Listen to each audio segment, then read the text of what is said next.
kulanti haboon wanaagsan dhamaan daawadayaasha qiimaha iyo qadarinta mudan meel walba dunida aad kaga sugan tihiin halkani waa telefishinka Soomaalida Minnesota xaruntiisa ay tahay magaalada Minneapolis dhamaan waxaan idin leeyahay Ramadaan Kariim iyo Ciid Mubaarak waa barnaamijkii arrimaha deegaanka Soomaalida iyo dalka Itoobiya guud ahaan aan kaga faaloono waxyaabaha soo cusboonaada ee ka jira dalka guud ahaan iyo deegaanka Soomaalida waxaan toddobaadkan si gaar ah ugu milicsanaynaa xaaladaha ka jira deegaanka Soomaalida dhinacyada horumarineed iyo dhinacyada dhaliilaha ka jiraba deegaanka Soomaalida ayaa muddooyinkii ugu dambeeyay waxa uu ku talaabsanayaa sida dadka qaar ay qabaan iyo xukuumaduba ay sheegto arrimo badan oo horumarineed oo haatan ka hor aan laga sameyn deegaanka Soomaalida waa sida xukuumaddu ay sheegto dhinaca kale waxa jira dhaliilo badan iyo cabashooyin badan ka soo yeeraya qaar ka mid ah shacabka iyo siyaasiyiinta iyo xisbiyada haatan ka jira deegaanka Soomaalida toddobaadkan waxaan barnaamijka ku marti qaaday si aan arrimo badan aan wax uga weydiiyo isagoo xogogaal uu yahay iyo arrimo gaar ah sayid aan iraahday waa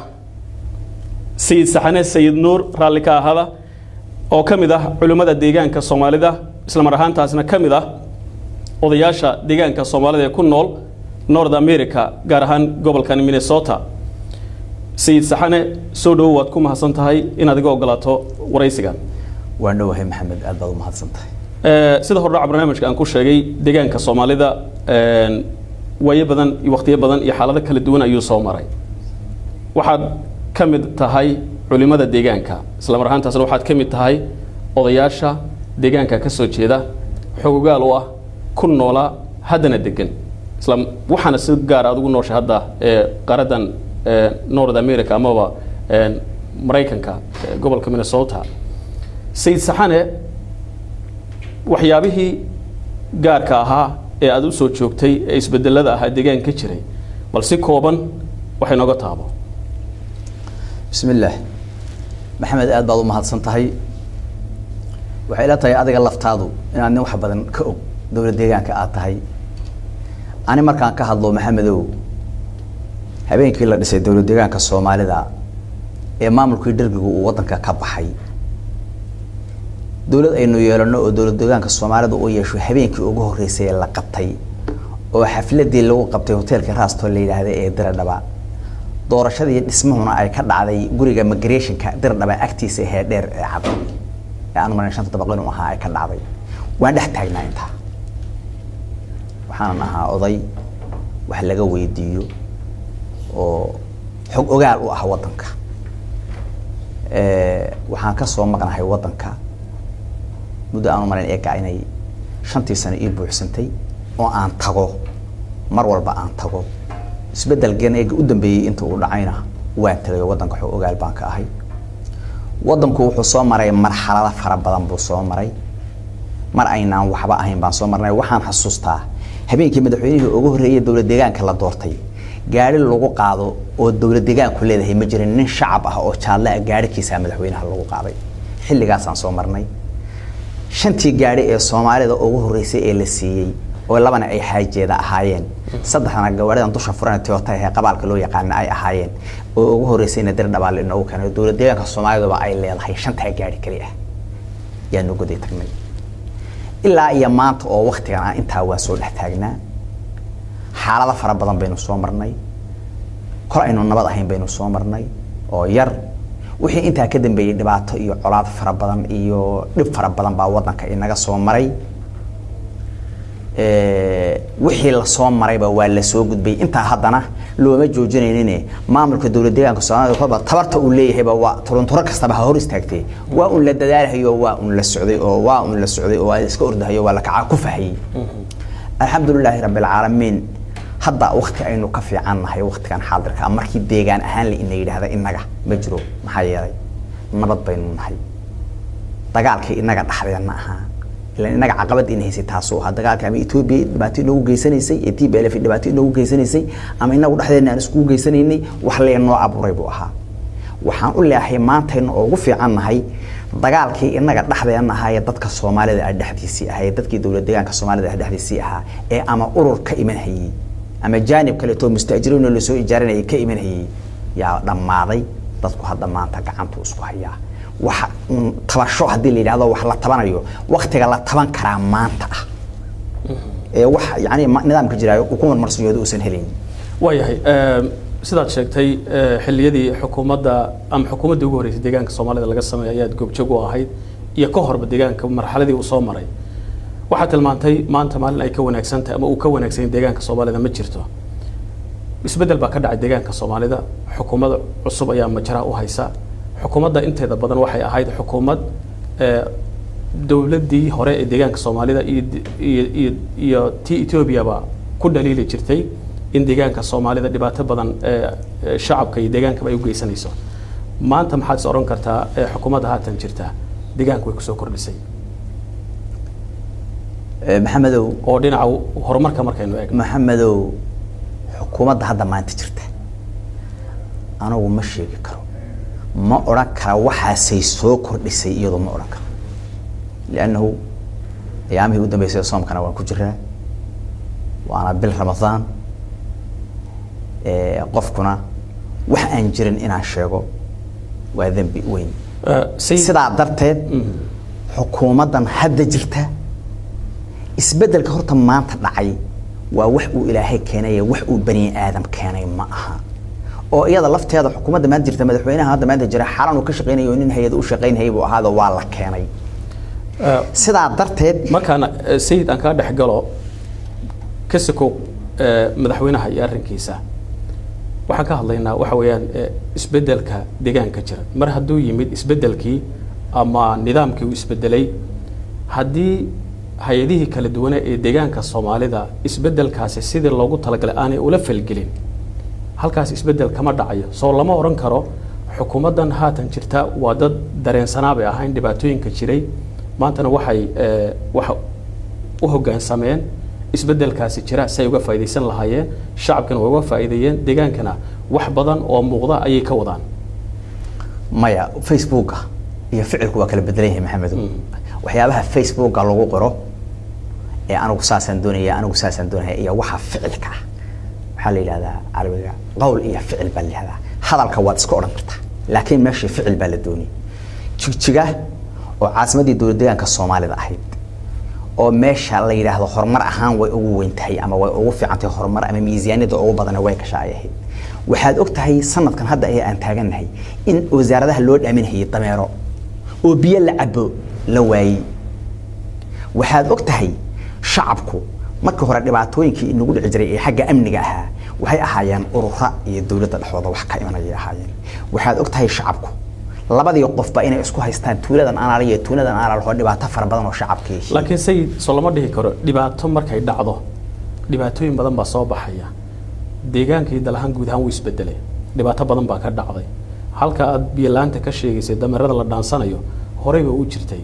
muddadan 3 sano ee kooban ee xukuumadda jirta ee dhibaatooyinkaasi badan ka dhacay deegaanka guud ahaan dalka ma waxaad leedahay way iska indhatirtay wax isbedel ma aynay sameeynin ee hawlo kale u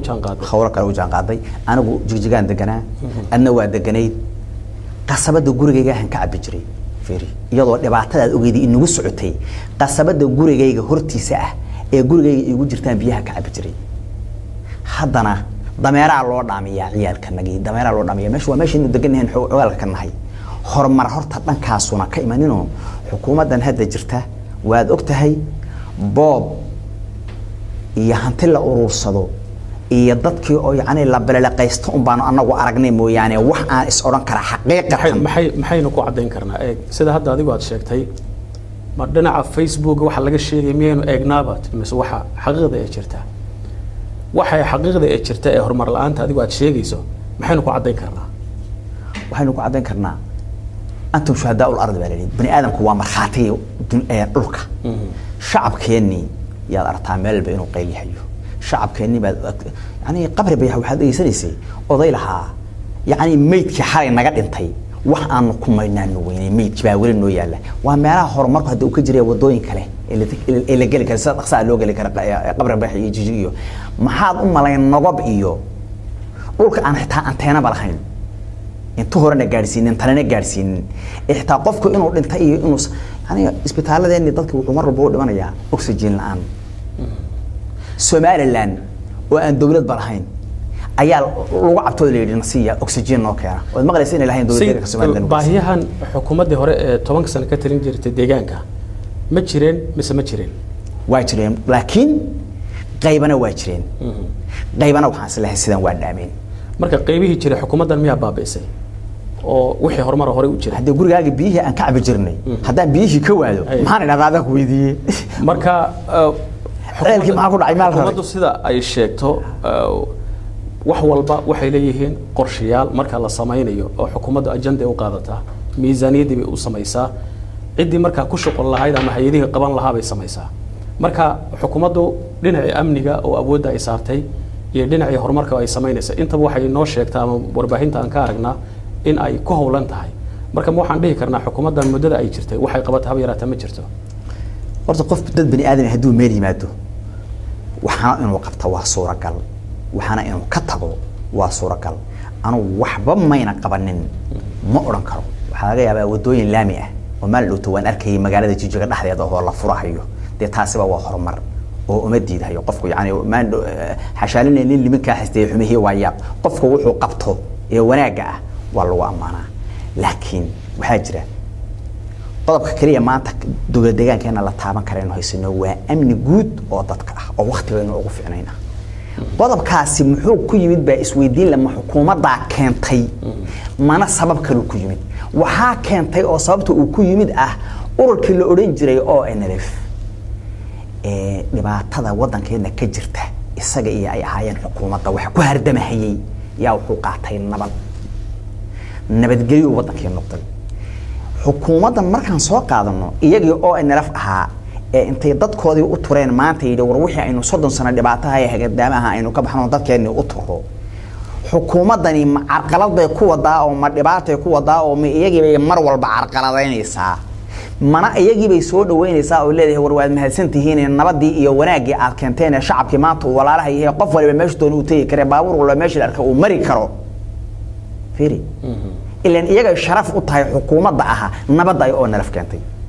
ururadii kale ee soo galay ee Ethiopia nabad wax toos u qaato siday tahay u qaatay ma u jiro oo aan kaliya weey waxaadna ogtahay nabadii inay ka muuqato dawladda deegaankeena Soomaalida xukuumaddani waxay cadaawad u muujisay ururadii nabadda ku soo xorooday ee dawladda deegaankeena soo galay waxay u muujisay cadaawad iyo u muujisay fiiri horumar weyn oo aragnaana ma jiro shacabkii kala qabashadiisii ay dawladnimadeeda ku kala qaban lahayn maalinka la arkaba shacabku waa isdilahayaa hadda usu eegto meelaha waxaan eegaynaa sayid deegaanka Soomaalidu waxa uu kamid yahay dawlad deegaanada dalka Ethiopia guud ahaan waxaana muddo badan uu kamid ahaa deegaanada sida gaarka uga takooran deegaanada kale dalka Ethiopia dhinaca horumarka dhinaca nabadgelyada midna dawladda dhexe ayay uga imaan jirtay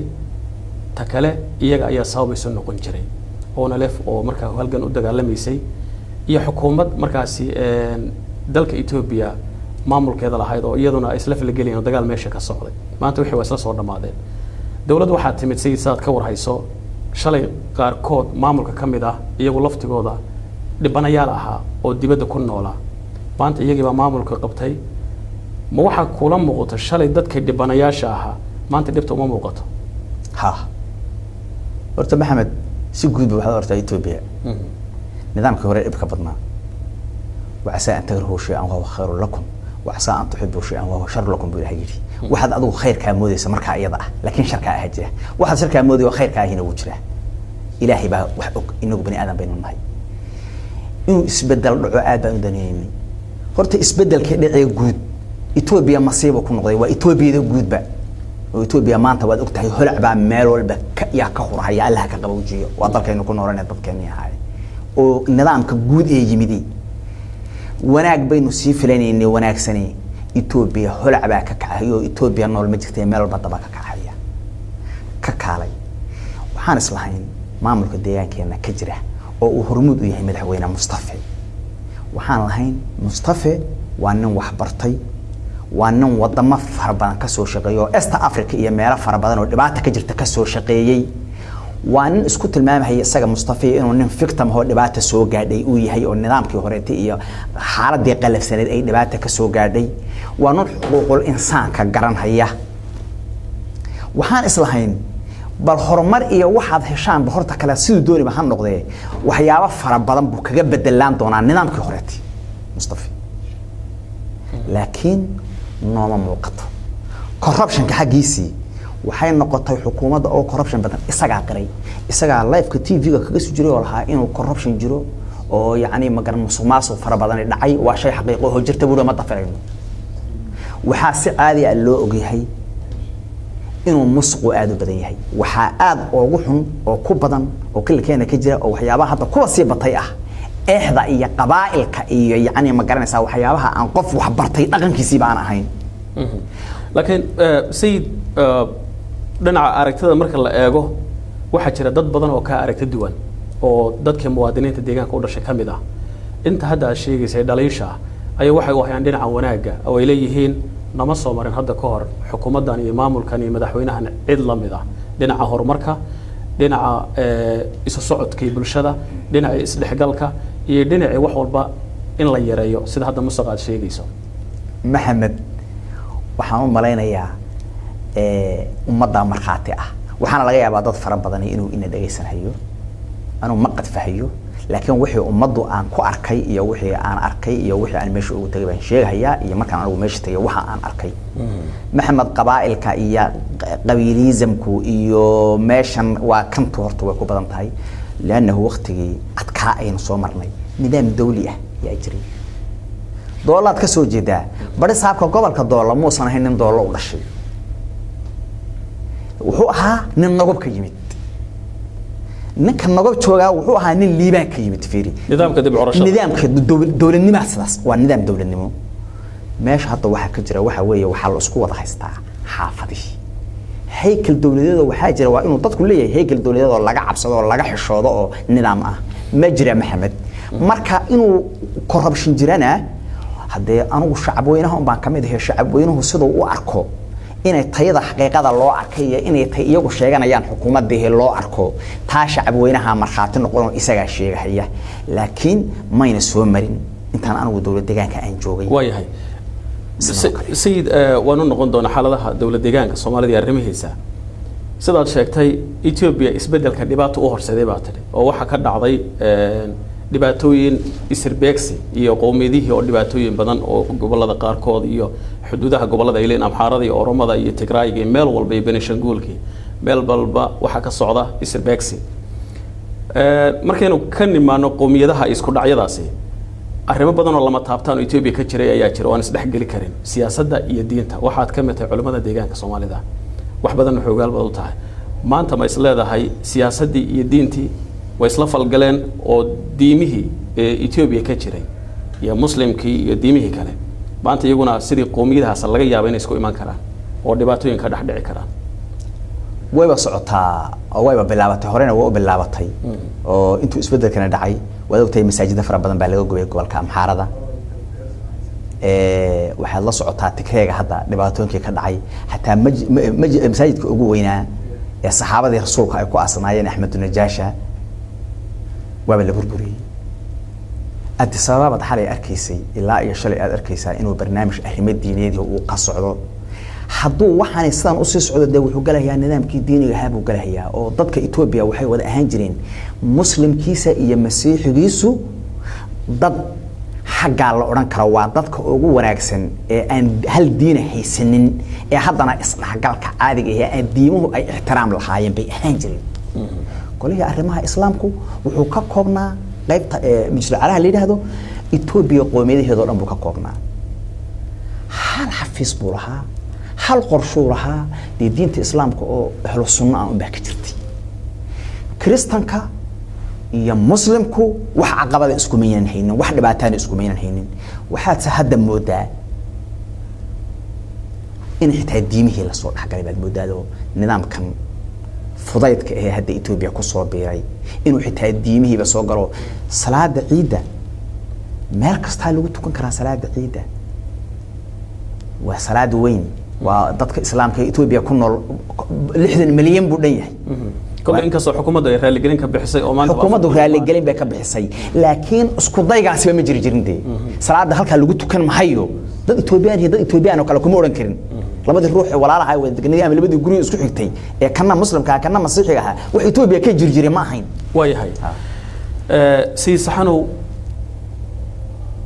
واحد كم تهين قويسهان علماء الديجان كصومالي ده سجارة هذا سؤال كوي ديو سيد رباله سيد نور أو كم دها مسؤولين تهوري الديجان كصومالي ده مدبرا يسوي حلال كل دول كسوقة الديجان كصومالي ده مركي اللباد أيها الحري وولالك محاسة وبي رباله يحرق جيسة وارنتا نور هير كان قوس كان كسو جدنا waxa weeye dadkii hogaaminta diinta ah weeye waxaan isleeyahay rabaale waa markii labaad ee la xiro waa in weyn oo oday ah wax hadda lagu xiro oo khaladaad oo weyn qofku haduuna wax dhibaato ah sameeynin wax amniga dhib ku ahana oo san sameeynin oo aragtidiisa haduu cabiro qofku de xaq uu leeyahay oo meel xorriyatul qowlku waad ogtahay أنا هذا عاود هذا شون بيرم قابك وحوه ما فينا ده اللي يقوم يحرق كرو وأنا عرفت ضيدا إذن وحبي يقوم يديني السو وحن أنا أسلحه كلي سمارة ما هي اللي هي بجرتو اللي هذا وحرها وتك مريكتها وغير نظامك هذا مش كجرة دولة دينا ديجان كالصومالي ده وحال لوحن تا أما لو بحريرة أو ربعة إنه يهين ضد كان حاجة جركة inay urur diimeed intooda badan ay ka soo jeedaan xaq jir ah oo qolada mutadarrifiinta la yiraahdo beegsi gaar ahaaneed oo dadkii ahlu sunnaha ahaa ee ahlu duruqda ahaa la beegsan haya waa ku jira oo waa wax aan ognahay oo caam ah oo isaga kaliya ma aha dad fara badan oo la beegsaday baa jiro oo ama dariiqada ama aan ka dhaxgalo arinta أهل السنة هي عقيدة مركز هالكان كجية ماذا؟ إتكلوا أو رئيسي نورا وهرت اللي حررتها إلا هذا ورك كوما هين ولا حري ربالة على حري ربالة سدا أن وربعين تكلاس عنه شرر جرايد وقبتي أو حكومته دليله هذا وهذا وشيء هذانا وحلا الشيء أما أي موقتي إن أورو اللي هذا بدبادة الدجان كصومالي ده ولو كلها أما بأساس كذا ولها قابك وكوة جهني هي أما وصمين أيوه وقاب كعضون يسكر بلشديد يكعن بلشو الرمها سي ربالة ووضو حكومة مين حق ولا هين هدي واركتو خلخل أمني إن أي طلبك قاضو ربالة ورتأور قرضا لليه وان أن يرى سوتكتي وادد سوتري أو وحجرت كيد دولة ديجان كالصومالي ده محمدو وادد أركي قاب كان وح أصعد إنه صنصح أحين بدبادة قرض اللي هي سان كجور حيو وضدك أقوى يهنيتها وضدك معمولة ها وضدك يردي وضدك وضدك وحجرك حوي ما حدد ملك لك يبيت وضد ستري أو يري ورصدني دينا ما بحين كرتة كوحنا يرى يعني مقارن أين نظام كجوري عن وضع ده أينو سيدن ديدنو oo yaani aragti isla yimid way midaas waxay u baahan tahay maxamed intii loo yimaado in la wada hadlo oo la yiraahdo qaabkeed wuxuu u kacay niman intay qaataan ama hub urursadeen ama ila wardada u kaca wardada kan sameeyo war fawd la sameeyo ma aha waa labadeena soo nimid oo aynu nidhi warsadana de suuragal ma aha maxaynu sameeynaa aragtidaas waa khaldan tahay nidhi oo media soo fadhiistay oo yiri sidan anagu nalama qumano waa intaas in katiinad lagu jabiyo habeen barkii gurigaaga lagu soo dhaco alaabtaadi la balaqaysto gurigii la balaqaysto guriga rabaa la balaqa loo geystay oo alaab fara badan baa la dhacay waa qof muwaadina waa loo iman karaa xafiiska loo yeeri karaa oo kaale baa la oran karaa waxaan la sheegay maxaa ka jira la oran karaa marka waxaan u arkaa inuu yahay wax sharciga ka baxsan waxa lagu sameeyay rabaale waxaan saanu waliba si aaminsan oo aanu fikirkayga waan ku sii soconayaa ama adigu iga leexaa ma iga leexinine in ay tahay waliba koox xaqjil ah oo aan ognahay waxa tiri qof reesiid oo kale oo la xidhan ma jiro reesiid dadkii nidaamka meesha kaga jiray ama culimadii kaga jirtay sheekh nadiir wuxuu joogaa Addis Ababa labadii saddexdii sano ee xukuumadani jirtay Addis Ababa fadhiya gurigiisii amni ma uyan waayo gurigiisina habeen madow baa intii caruurtiisii la qaaday oo banaanka loo tuuray alaabtiisina la balaqaystay kitaabtiisina midba meel lagu tuuray ayaa darawaliin la geliyay ما له دقة بمله أتسابو كي هي يوقظون كي هي سجى ضد فربضان أو أما أقوين يهنين أما سياسيين وأكتهي أو أن سودا فكرن هالكاس والله فاضي بالعب صنايع marka sayid saxanow maadaama culamo aad tihiin dadkii deegaanka waxtarka u lahaa aad tihiin ummadda ku aflixinay nabadgelyada iyo wanaagga iyo wadada wanaagsan aad ku aflixinaysa aad tihiin dadkan gaarka ah diiniyan iyo caqiidiyan weerarka idinku haya ee xukuumadda kamida aan madaxweynihii ahayn yihiin hadii madaxweynaha laftiisa aanu kama saarin madaxweynaha anaga laftiisa كما أنا صارن قف كستو بني آدم هي وحبو أمسيه قف كستو بني آدم وحبو أمسيه نك فاسقة أن دين تبع هذا وقف عنه وحبو أمسيه مدحوينها لفتي ساحة جرا النظام كو استيو طن بعتقنا رجع كسوم مقطع من المعيود هبل كو ترياب مدحوينها يسقو حرتي لا ذكرين إياه أو ما أركتي وحاس وحالي هذا وقف كملحد قف كملحد كلي هذا أن وحبا آمن سنين وحو الضون وقرب ما يجوا الضون طبيعة عدي ضيع أنت حقق ما حينا ما يعني فيري يعني قف ضد وحاجة قرب ما يجوا جوع النوع ضيعش قف كست وحبو آمن سنين مدحوينه مال بكسو جدا حافظ بكسو جدا ضد بولي هي ورالو لي هي aragti baa jirta dad buu dhisay adiga ficilkaaga waxa tahay cadeyn kara ficilkaad adigu ku dhaqanto yaa waxa tahay iyo waxaad ka soo jeediyo waxaad aaminsantahay iyo waxaad jeceshahay yaa cadeyn ka anigu hadaan hadda dhaqaaqa anoo tusbax weyn wato qunta ku wato baad arkaysaado kuwa kaaga ma baahni inaad yani waxaan hay inaan ku sheego ficilkayga muujinaya marka isku soo wada duubo sayid saxanow waxaad leedahay deegaanka Soomaalida maanta xiriga shalay la sheegay ama xiriga shalay deegaanka ka jiray xukuumadii hore wadadeedii baa weli taagan musuqii shalay dawladii hore lagu sheegay mid ka daran baa taagan horumarkii shalay jiray maanta waa ka liitaa waa ka weeqan yahay ayaad intuba aad ku soo koobtay marka kooxdan dhalinyarada ah badbaado la baxday iyagu u arkay inay badbaadinayaan deegaanka Soomaalida ma la oran karaa kooxdii heega oo kale la mid tahay maya heega waxay ahaayeen nidaam jira koox u samaystay oo taageera aniga ah yahay ma aqooni kuwii isaga la shaqeyn jiray bisle muxuu ahaa soo secretary-giisa isaga ani maartay ama xogeyntiisa khaaska ah muusan ahayn aragtibu ku leexday waxbuu arkay abdi aadil muxuu ahaa madaxii amnigu ahaa waxbuu arko ka leexday fiiri dadkani ma aha dad waxa weeye nin waliba kuwii isaga la soo shaqeynayay iyo kuwii isaga garab taagnaa iyo isku isaga waxay aragti baa la wada qaato waxa la yiri sidan deynama bixin karto waa dad danta ummadda ka hadlay weeye marka dadkii inay wanja loo sameeyo qofka oo marxaati beenaali iyo shahaadatu zuur qofka lagu sameeyo هذا ما حيس بدري مركز هذا أدام كويدي ما حيس بدري هذا قامه سلسلة ضغط كجاه حريني هبين بركي أنا أقلاد اللي لو ضاعنا يلا ربح حيو كو الله بها حينا هذا أجو حتى الاسم بدري لما وحنا الاسم قيمين كو الله بها حينا وعسكرتي إنه سود دادن جرتي جريها إنه سود جرتهم كو هذا كذا إنه جريها وسود دادن يا وكو أتقرن وشخصيات كي عسكرتي هذا موضوع وشخصيات كي أقلاد ضغط كو سود يجري هبل هاي أتقرنيسو بعد أنا أقلاد ودادن يا ما حيس بدري مركز هذا كويدي ويا هاي ربالان كل لابنايا ربالي وسياسي مدبدا deegaanka Soomaalida iyo dalkaba wax tar u lahaa waxna uu qabanayay mas'uulna ka soo noqday markii isbedelku uu dhacay deegaanku soo laabtay uu joogay waxa uu tagay deegaanka Tigray Maqale oo kale waxa uu la kulmay sabaxad naga ninka hadda xiran oo lagu tilmaamo halgamayaashii TPLF ma la is oran karaa ربالة نظام كي بربري أيو لحلفاءها أو إسبدل كان أيو كسر كذا مايا ربالة السجع الشخصيات كي سافك تمهابا نظام كهوري ربالة واني كي لدري نظام كهوري المشي قدب كهي لقي نظام كهوري عبدي وطاكي دبعتضو بكسو قاعدة ربالة هانتجي سبالو دعيو gurigiisa dawladdu kareysatay macal waxa loo diiday karadii dawladda isaga lafihiisa yaa dhibaato loo geystay 3 bilood buu dhakhtar ugu jiray Canada marka rabaale isbedelkan dadkii ku farxay buu ahaa waxaad aragtaa dadkii fanaanadaha qaatay ee ra'iisul wasaaraha fanaanadaha ku sawiran yahay qaatay inuu ahaa aniga kula hadli dadkii waxaan ahaa nidaamka hore ka soo horjeeday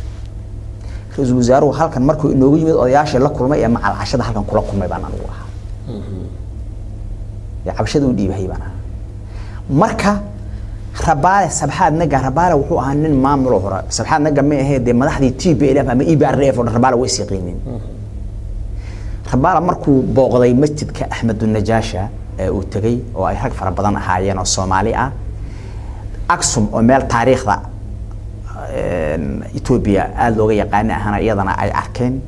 sabxaad naga wuxuu ahaa oday hadda sabxaad naga deesad ogtay waqtigan xaadirka ama waqtiga wuxuu soo muddo dheer wuxuu soo oday halgamayaashu ahaa oday buu ahaa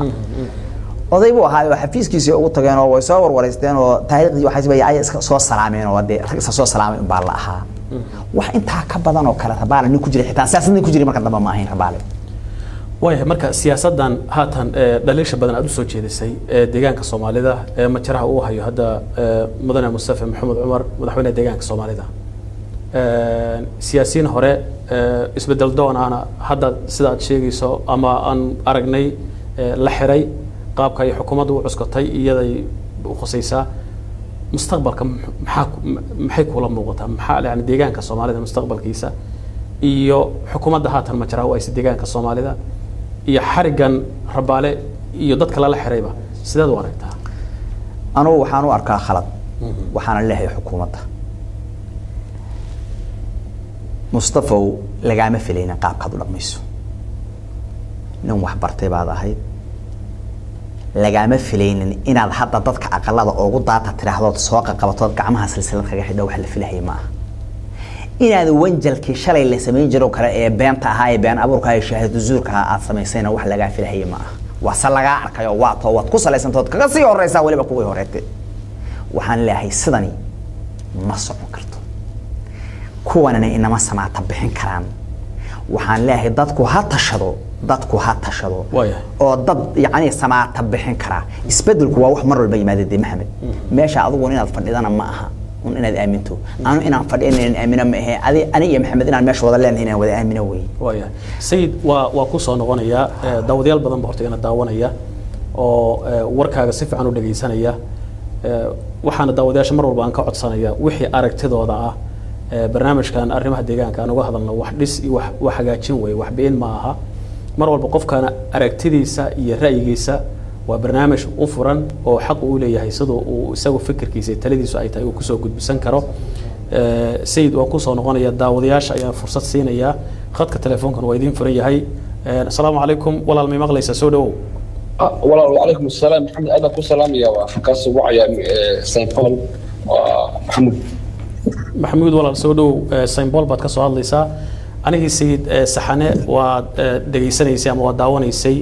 qodobada arrimaha guud ahaan aan ka hadlaynay marka maxamuud adigu ma sha Allah waan dhageysanayay waxaan rabaa waxoogaa inaan laba qodob aan dhustaago su'aal inaan weydiiyo maxay rabaa nidaamka hadda jooga wuxuu ku eedeynayaa nidaam xaq jirin inay yihiin anoo isaga u sababeynaya culimada ahlu sunnaha ma sha Allah dacwada hadda ku soo celiyay si saxda ahayd isoo alla beegsanayo oo xaq jir ku tilmaamaya waxaan odan xiligi cabdi ilay nin waxa jira sayid nadiir oo uu dhibay majlis calaha golaha arrimaha islaamka wuxuu sameeyay dhammaan madaarista islaamka ee muslimiinta haystay waa baabiyay masaajidii waxay ogeyn dhammaan wixii kitaabo ka socday in la joojiyay cid fikirka axbaashiga ah ee haddana shiiciga isku bedel aan aaminsanayn inaysan masaajidayna waxba ayna ka akhrin karin taas miyana walaal waxaa jirahayn in dowladegaankii xilliga cabdi ninku joogay ay noqotay meel ay culimadii ka carareen ay ka haajireen bal dadka tukada lagu shaambadanayay magaca qolyaha afka duulta waa mid waynu ka jawaabo waaye talabaad madaxweynaha wuxuu dhahay waa xagjir marna wuxuu dhahay waa mulxid oo nacam marka adi awoodiisay madaxweynuhu waa kii la soo xareynayay xerta wuxuu dadka mulxidiinta ka basi iska dhiga marka meesha tanaaqud baa ku jira uu tanaaqudayo nacam uu isbuurinayo marna inuu madaxweynuhu dhaho waa mulxid waaye marna inuu dhaho niman xagjir marka su'aashada maxamed waxa weeyaan sayid nadiir xilligiisii madaarista iyo masaajidta iyo culimada sida loo geliyay maxaa sababay haddaanu xaq jirnama jirin iyo madaxweynaha iyo arrimihiisa iyo mulxidnimada ayaan u daynay sayidka نعم أوكي. من دوامس من إنه دوا حجير خدوا حجير لي هنا فتكوا في قاعدة وكتيرو شيء حبا هقارني وما سنت محمد سي صحنا هاي waxaan ka jawaabay tan hore oo yar ku sheegay adeer aad baad u mahadsan tahay si nadir xilligii uu joogay oo meesha nadir wuxuu yahay waa nin la yaqaan iyo meeshu ka soo jeeday iyo usradu ka soo jeeday iyo aqaa'id ku aaminsan yahay nadir zuway dadkii la geeyay uu abdi xiray dadkii lagu bilaabay zuway 3 sano ku soo laqay inuu yahay oo ay isku diideen fikir diini ah yaad ogtahay waxay ahayd xisbigii Soomaali galbeed loo oran jiray ama Itixaad kolkay soo galeen nidaamkii ay la soo galeen ee qaabkii wadanka ay la soo galeen ee tadarrufka ahaa dadkii ka hor yimid buu ahaa halaga daaya sidan waa la xiray waxa la geeyay zuway baa la geeyay 3 sano ku xidhnaa xaqiiqa ahaan markii ay isku dhaceen abdi ilay iyo nimankii al-Itixaad ahaa يعبد إليه ضدك الشعب كها أهل السنة تاجر سنة أو أنا إنه لنا كمرة واركي يعبد كان صبي شرب وقبته وحجري أنا وإن ما كان ما نسوي نبوري أهل الدرجة هي أهل السنة هي قصة بيكسون الطيبوري يعني جماعة يركض سيدا وليه هي وحال يري مساجدو يري لا جماعة غير كرنا مسجدكو وإنه كنتروليه هي وح أمضى اللو أغريه هي الدين تأه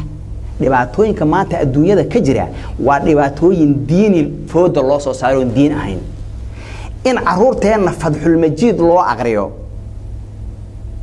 fiiri oo la yiraahdo isqarxiya oo caruurteena la yiraahdo yaani ilaahay hal lagu leeyahay oo aqaa'id noocaas caruurteena loo aqriyo qofka muslimka ah diiniga ah waa waajib saaran inuu ilaaliyo dhageyso intaasaan ku sheegayaa hadduu nidaam diiday oo uu wax diiday uu kontrolay diinta islaamka barashadeeda muusan diidin shalay hadii wixii xaq jirnimada la dagaalamay maanta idinku sida xaq jir u noqon kartaan oo xaq jirnimada idinku tilmaami karaa maxaad xaq jir ku noqoteen waxa tir xaq jireen dad xaq jireen ah ayaa anagu si gaar ah noo bar tilmaamaysanaya shalay deegaanka Soomaalida xaq jiriinta ku noolaa oo maanta xukuumadda xaq jirka noqotay ee idinka sida gaarka idin bar tilmaamaysanaya shalay maadaama oo Sheekh Nadiir uu ahaa hogaanka ugu sareeyay ee Masjid Alaha waxa uu la dagaalamayay baa tir wax masaajidada iyo lagu dhigay madrasooyinka laakiin sida laga warhayo xilligaasi sida Maxamed uu sheegay culimo badan ayaa deegaanka ka haajirtay kuwa badan waa la xiray markii xukuumaddan ay timid culimo badan oo runtii shucuurtooda muujinay dhibaatooyinkii loola dhaqmay jir dilka ah dhibaatooyinka loo geystay wada deegaanka u dhashay maantana jooga madrasadii dhiganaya wixii shalay ay dhigayeen maanta miya laga warhayn karin shalay sabaxa yaani heerkaas gaarsi in culimada culimada fiiri maxamed culimada horta la xiray yay ahaayeen ee la xiray ee maamulka hor culimada xiray ahaayeen boqolkiiba 90 culimada ahlu sunna ay ahaayeen waxaan hadda sheeganaya hadda halkan waana la xiray inta badan ee halkan ee dhalinyarada hada soo baxay meesha ka arkay iyo ahaayeen dadkii waxay ahaayeen daynuun ay ka yimid dadkii waxay ahaayeen ka yimid koonfurta Soomaaliya inta xaqiiqdeeda lama hayo waayo sida aan ka arkaynay waa nin goday ka yimid waa nin dhagax buur ka yimid waa nin qabri dahar ka yimid waa nin wardheer ka yimid waa nin fiiq ka yimid dadka dhalinyarada halka ka waanu dhalanay laakiin wax daynuun ma qashay maya fiiri maxamed qofku meel walba uu dhalan karaa dhagax buur baad u dhalan kartaa laakiin waa dad oo ku dhashay sheeganaya oo inay dhasheen awoyaashoodii aabayaashooda laga yaabay ku dhasheen laakiin dad dhalinyaro ah oo fikra kale ku jiraan bay ahaayeen dadkaasi dad deel la dulmiyay inay ku jiraanna way ka buuxaan oo daan uma difaacayo abdi ilay waqtigiisii ummad fara badan baa dulmi iyo jawr lagu qabsanayay fiiri oo in fara badan oo yaani dulmi fara badan sameeyay inay ku jiraan yaa suuragal ahayd laakiin waxaan ku sheegay hadda nidaamka meesha ka jira ee waqtigan xaadirka jira de laba jaanib ma jirtaba hadda fiiri laba jaanib ma jirtaba waxa haysta urudiineed marka ahlu sunna oo kamida culimada deegaanka Soomaalida jigjeekile kuma koobna gobolada deegaanka oo dhan waa ahlu sunna naam ma waxaad leedahay ahlu sunnada deegaanka joogto oo dhan ayaa si gaar ah loo bartilmaamaysanaya hadee fiiri dadka lama wada bartilmaameedsado dadka wax waliba qaa'id buu leeyahay ama hogaamin buu leeyahay dadka hogaamintiisa waa la bartilmaamaysanaya waxa kale ay joogana waxa culimadii joogan jigjiga imsanin oo culimadii ahlu sunna baa joogay de waxba kama ah meesha ninka ugu ron waa ninka ama bari lagu qabtaa ee gurigiisa ku gabanaya wuxuu kale oo yiri oo su'aasha labaad marka uu soo noqo su'aasha kale ee uu yiri waxbuu aaminsan yahay waxa adeer uu ka maqan dhalinyarada banaanada jifta ee muslimka ah noocu doonaba ha ahaadee ninba waxa uu aaminsan yahay iskuma xidhna qofku caqaa'idka uu qabo iyo ficilka uu ku dhaqmi iskuma xidhna haddii Mustafa nin diinta ku fiican ma waho inuusan diinta aqoonin waan arkay oo shir aan iskugu nimid oo culimada hawshada lagu waxinay ma aqaaneen nin baa wuxuu soo jeediyay madhabka la yiraahdo madhabka islaamiga inta badan way wada yaqaanaan baan u malanayaa waxay yiraahdaan sheekh hebel waa arbacul madaahib bay yiraahdaan mahbad muxuu ahaa buu mahbad intuu madhabkii xida fahmi waayay buu mahbad muxuu ahaa ميار لو رون كرن أريجا ما برنامجش قاف إنه نن يعني مايا إنه نن عامك حق الدين تأد أو فقيه هاي أو صنعقان وراهين وان كرنايا لكن حقيقة وحق علماء يقانو إنه قف وحبوا أمسيه ضدك علماء يقانو ده ما أنا وكله وحسن داهر ويسو كله arrintaasi arrimahaasi waa waxa ay ku gaaraan ku sheegaan waxa ay ku gaarasi saxane way madaxweynaha deegaanka Soomaaliya anaga arrimahaasi wax aan xog aan kaga hayno arrimaha hadda aad sheegaysay xulufadaasi iyo qoladaasi uu leeyahay ma hayno idinku hadda saxaafadtiin hoggaanka wata ana wadaad oo hawlahayga marka waa rajaynayaa laga yaabo inaad ma aragtay waxyaalo badan adigu ku gaar ama dhibaatooyin aad ka tabanayso inaad kula durdhacayso marka arrimahaasna xaqiiqadeena raadin doona Mustafa ama madaxweynaha deegaanka Soomaalida heerkiisa kulay marka daawadayaasha wali barnaamijka uu furan yahay cid kasta oo jecel barnaamijkan kulay sheekh ama sayid saxane su'aalayn la soo weydiiyo ugu maana talagalin barnaamijka su'aalaha jawaabo ma aha wixii talooyinkiina ay aaraadeen ku saabsan deegaanka waxyaabaha ka socda dhinaca horumarka iyo dhinacyada kaleba inaad fikirkiina ku soo gudbisaan sida sayid saxane uu sheegay waxyaalo badan oo dhaliil deegaanka jira ayuu tilmaamay dhinaca musuqa dhinaca horumaradii kala duwanaa ee deegaanka Soomaaliya wali uu ooman yahay haraad badan ka jiro oo biyo badan aan deegaanka ka jirin xiray inuu jiro oo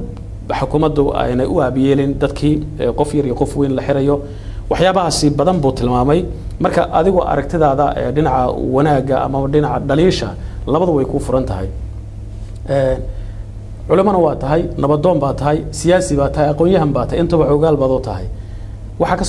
socda diyaar garow doorasho guud ahaan dalka iyo deegaankaba waxa soo ifbaxaya cabashooyin badan oo doorashada ku saabsan siyaasiyiinta xisbiyada ayaa cabashooyin waxay u direen guddiga doorashada ee heer qaran waxaana ay codsadeen in laga noqdo kaararkii codbixinta guddiga doorashada waxay soo saareen qorshayaal kale oo 7 goob doorasho oo la hakiyay wixii ay filanayeen ayay waxa weeyaan ka waayeen warmartiyada ay soo saareen waxay sheegeen in ay waxa weeyaan muddo 7 ah ay xukuumaddu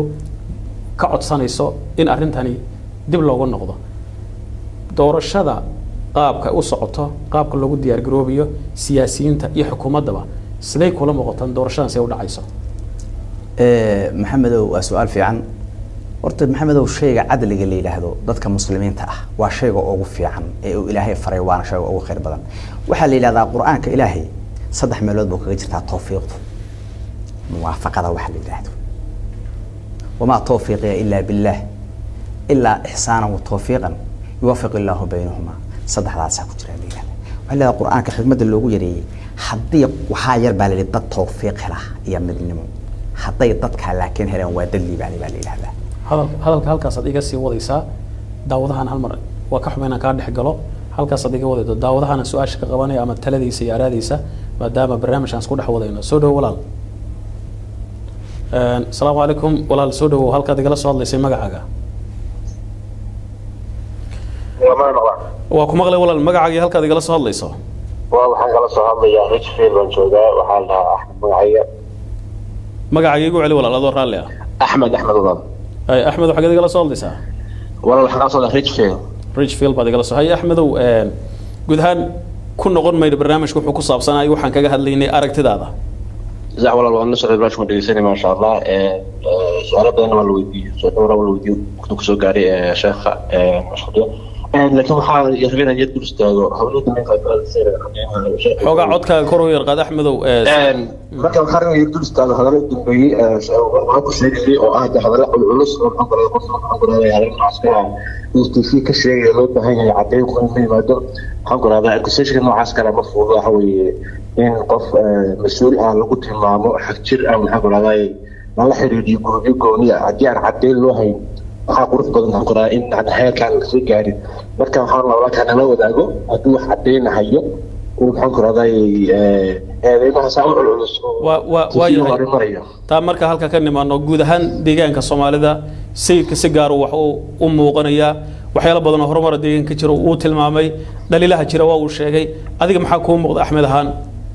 والله دورت قال لي وحافي عن إن استدعي له ماشي وكان يقول هذا قصور بأذن حكومة يقول هذا بقول مجرد وحنا مدة حكومة فرطي وضع صراحة إن استدعي له هو تعرف كذا لو ركر هرمر وين صوته من شرعي يقول هذا حلي إذا كان أبني وضع كتير إن هذا الجوانب من بديل أو نفيس إيريك يقول كريم باسمر ورجع حالات الجذور في الصو وده حاجة الله سبحانه مش تجيب والمرن الوضع الحكم عاد وكذا فقراه الحكم هذا إلا استغلت المرن كرمان حكومة البقول كبقول هو طرش السعودية وايد خرج مدعي الحكم هذا هو الصحي ودليل لكن الحكم إذا ليش أي نفع تمها إلا إذا ولا كان استعجوا إنه محافظ معرض صنعان ما وحوي وهي حكومة كسحان تاي يهرم كودنا كسعودية حابها الناس السنين إن البقاليو وحنا الحكم هذا يجيب لكم يمدنا إلا يسوي كمية يعني أدبض ما سنت أحمد أدبض ما سنت ولا ثلاثة هذه رأيك وكجمع عليا أريد دور الشذا مركها دور الشذو وحيكون في عن تاي موافقة يمد النمو إن لو قال دور الشذا ضدك قلب جيس أدوك مجرد قف بقى وحلاقيها بقى إن أدو وأركته إنه كتعلي هاي قف كاسي لكن سيد أدو وأركته أيسا نحن ورفضاً حدان لجعلين يهدين الأول لهين وما ضوضي يشعب كودك سولها لكن أدو باور قاد هيسته إن ضدك توجر قريسو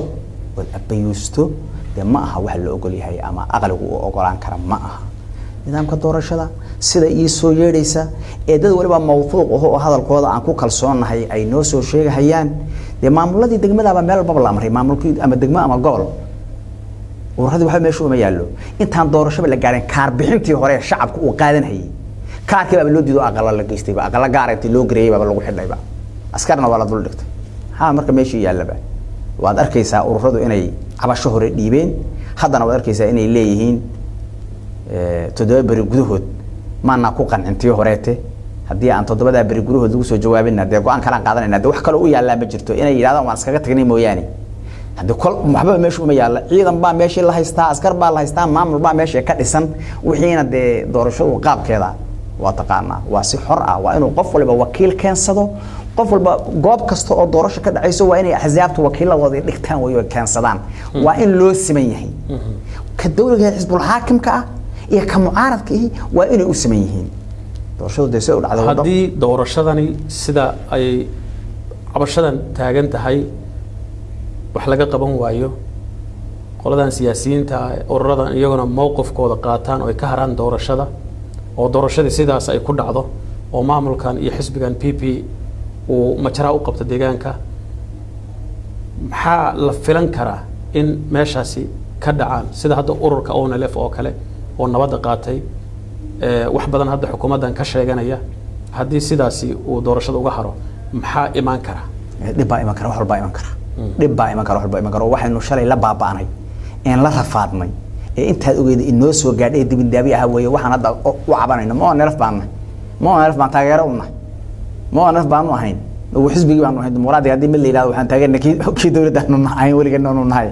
waxaan leenahay war dhibaatadii shalay ta dhacday to kaleeto la mid ah maanta inuu dadkan u nahaynaa wax si dhib yar loo qaato noocaas oo kaleeto shacabku muddo ugu soo noqonaya marka waxaan leeyahay haday maqal hayaan fadakir fa inna dhikra tanfa'ul mu'minin waayahay qaybihii dambe barnaamijkeena ku jirnaa daawadayaashana fursad waan u siinayaa haddii ay telefoonka shaashada ay ka arkayaan ay nala soo hadlaan waan ismaqli doonaa sayid saxane waayihii sidaad sheegtay deegaanka Soomaaliya isbedbeddel badan baa ka dhacay maanta maalin ay ugu wanaagsan tahay ma jirto ayaa tiri oo deegaanka Soomaalida hor u socod iyo xanaqaad ayaa laga filayaa shalay qaar kamid ah victim amaba dhibanayaashii oo maanta mas'uuliyiin qaar kamid ah deegaanka kamid ah maanta adiguna waxaad kamid tahay hadii la yiraahdo dhibanayaashii ama victimkii baa soo galaysaa mar haddii walaalka uu xiran yahay oo maantana xabsi ka mid a deegaanka soomaalida ku jiro maxaad ka filanaysaa xukuumadda Rabbaale ma isleedahay mowqifkiisan xukuumadda dhaliisha ah xukuumaddu ku diidan yahay tanaasul buu ka samayn karaa in yar ilaahay ha u naxariisto Faisal oo Mustafa walaalkii ahaa yaa Mustafa uu aad uga xumaadaa wax laga xumaadana ahaa aniga shakhsiyan ahaana Faisal saaxiib baan ahay aniga shakhsiyan niman aad u aqaano saaxiibna ayuu ahaa waliba nin aad u afgaaban oo ahlu khayr buu ahaa wuxuu Mustafa iloobay dhibaatada uu aaminsan yahay Faisal inay u timid wuxuu ahaa isaga Mustafiihi nidaamkii aad ogeyd ee gacanta birta ahaa ee dhibka badnaa qoraallo uu isagu qorabay sababtu waxay ka timid dhibaatadii waxay ku timid inuu walaalkii ku dhinto ku baxo waxaad Mustafa u aamintaa waa walaalka saad oga kurboonaysid oga dhibanaysid baa raggan hadda aad xilanayso dhan walaalhoodna u kurboonayaan dhibaatada aad lagu sameeyo walaalka Allah u naxariistee waa dhibkii aad adigu shalaytay inaad ka waantowdood garato adiga kee ku taabtay aad garata u ahaa weeye nin caqligiisa cabiray waxa aad yacni intaad maxkamad keentay oo gacmaha silsilad ka soo goysay gurigiisa habeenimo ugu dhacday alaabtiisina loo balaqaystay marka waxaan leeyahay inaad garato haddii aad wax garan ilaahay wuxuu yiri inna fi dhalika la'ibratan lil albab inna fi dhalika laayatin liqawmin yatafakkarun inna fi dhalika laayatin liqawmin yaqilun intaas oo muxuu war waxa idin ku sugan cibaara idin ku sugan kuwa aqliga dheerow aqliga saaxiibkow kuwa fikirahayo waxa fiican inaad ka fikirto war shalay waxa meesha ma joogaysid waadna ka tagi inaan dhimasaan u hubaan inaad adna ka tagi kuwii kalena way ka tageen kuwa kala dambeeyna way ka tagi ummadda baa baaqi noqon waxaan ilaahay ahayn iyo ilaahay iyo ummadiisa baa baaqi noqon